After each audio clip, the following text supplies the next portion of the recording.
Supporters of the men's world #1 tennis player Novak Djokovic getting a shout-out Friday from the Serbian athlete who's facing deportation over COVID vaccination rules in Australia. He posted on Instagram, "Thank you to people around the world for your continuous support."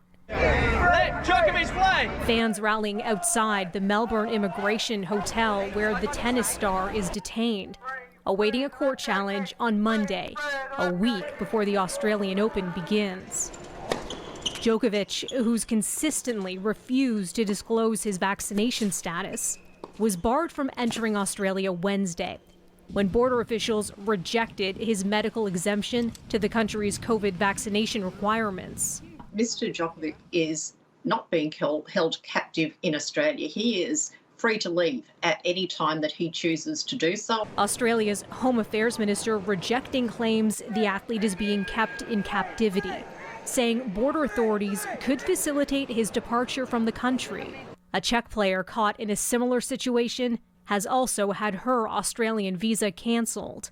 Australia, like many countries, is currently dealing with a record spike in infections. In France, where new infections topped 300,000 again Friday, the country's president says he stands by his earlier comments when he used rather saltier language about wanting to anger the 5 million French people who are still not vaccinated. Germany and Japan among the latest spots to toughen COVID rules. India now bracing for an all-time peak in cases likely next month as infections surge.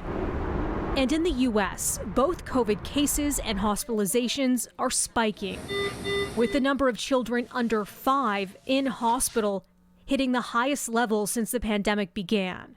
The CDC says that includes kids admitted because of COVID and those hospitalized for other reasons and found to be infected. The U.S. president on Friday pointing to vaccines and other supports, saying his country is in a very different place than it was a year ago. COVID in the environment here and in the world is probably here to stay, but COVID, as we're dealing with it now, is not here to stay. He went on to say the new normal is not going to be what it is right now. It's going to be better.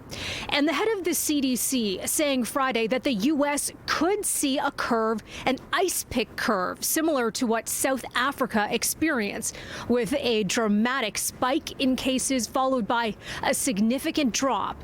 But that could happen in different places at different times across the country. Melissa Duggan, City News.